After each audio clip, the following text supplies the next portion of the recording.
On November 28, 2014, in the heart of London, an apparently ordinary single mother found herself at the center of a very controversial and sad case.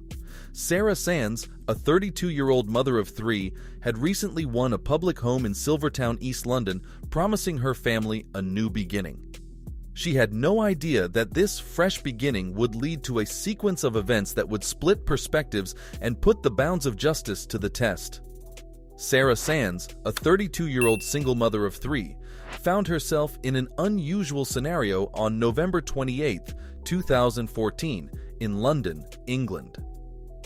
Sarah and her children appeared to be on the verge of a new beginning in Silvertown, East London, having recently received a municipal flat after a protracted wait. Life in their new home seemed promising at first. Sarah's children were adjusting well, and a happy spirit pervaded the household.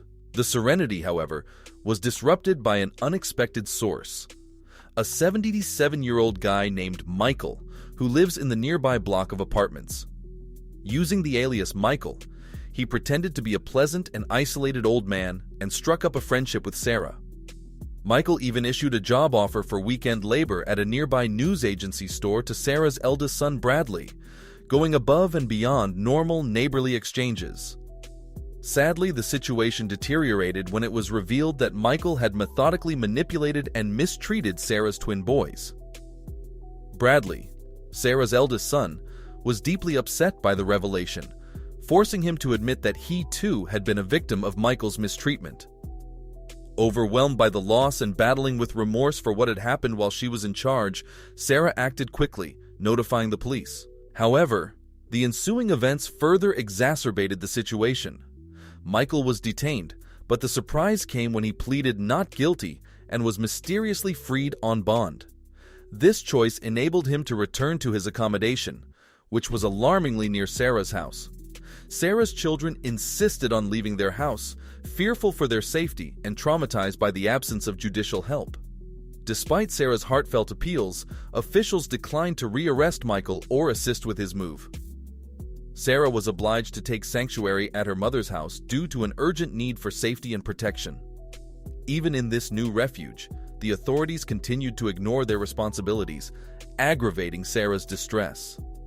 The delay of effective action further exacerbated the family's mental distress as they battled with the great unfairness of Michael's freedom and closeness. Sarah found herself imprisoned in a nightmare scenario in which the same institutions that were supposed to protect her and her children failed her and her children.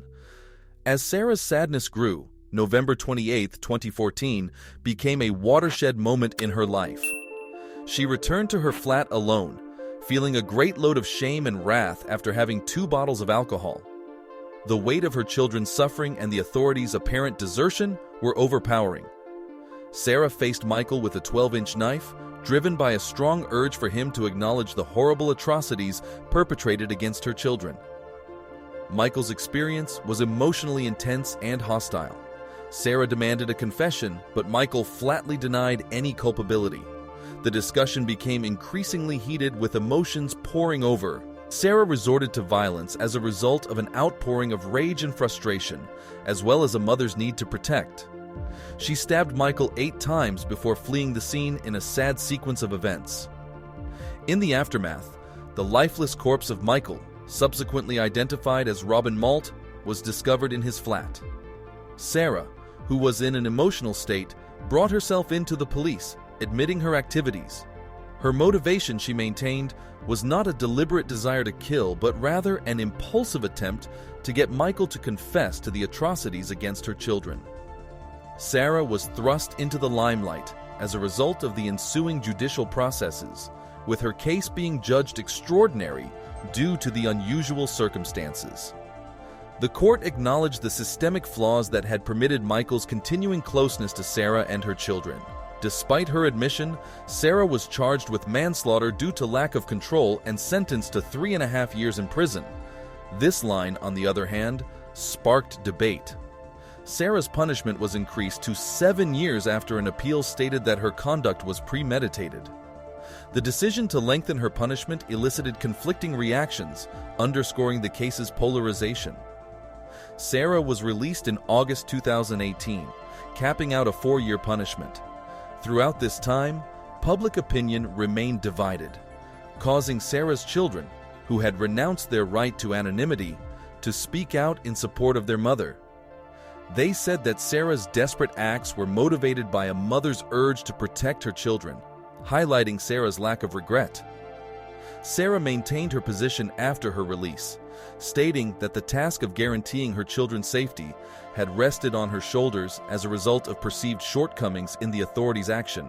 Despite the difficult nature of her acts and the court processes, Sarah maintained her conviction that she had acted out of necessity in order to protect her children from future harm.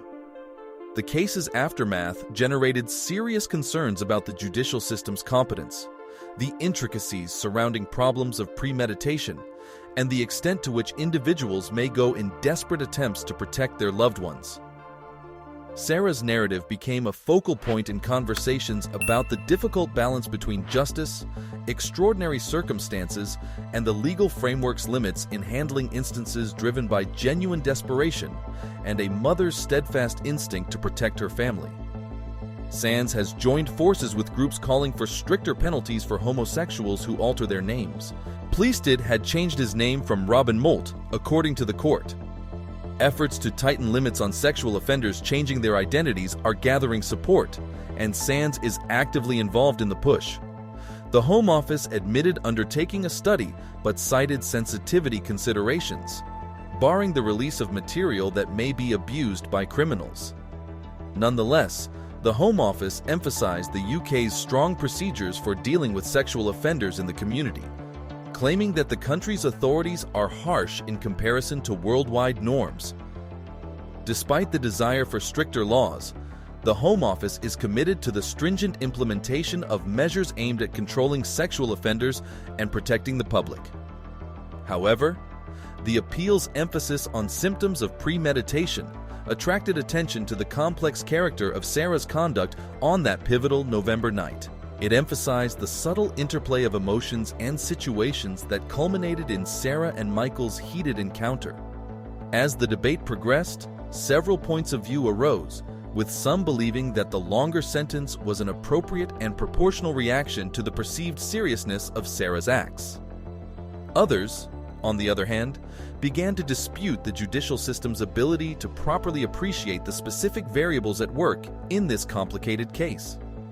The case acted as an emotional prism through which bigger social issues concerning the judicial system's efficiency in dealing with cases of desperation and a mother's impulse to protect her children emerged. The courtroom drama not only showed the limitations of legal frameworks when confronted with emotionally charged situations, but it also spurred debate over whether Sarah's punishment adequately portrayed the complexities of her intentions and the events leading to Michael's death.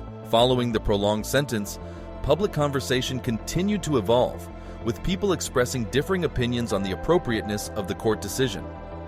Sarah Sands's case provided a dramatic picture of the difficulties inherent in the delicate balance of justice, compassion, and the complex geography of human emotions. Ongoing thoughts followed, encouraging a more in-depth assessment of the changing nature of legal concerns when presented with such emotionally charged instances. The appeal's examination of premeditation shed light on the multidimensional character of Sarah's acts, depicting them as a confluence of elements rather than a single impulsive act. It provided insight into the difficulties that sparked Sarah and Michael's deadly clash.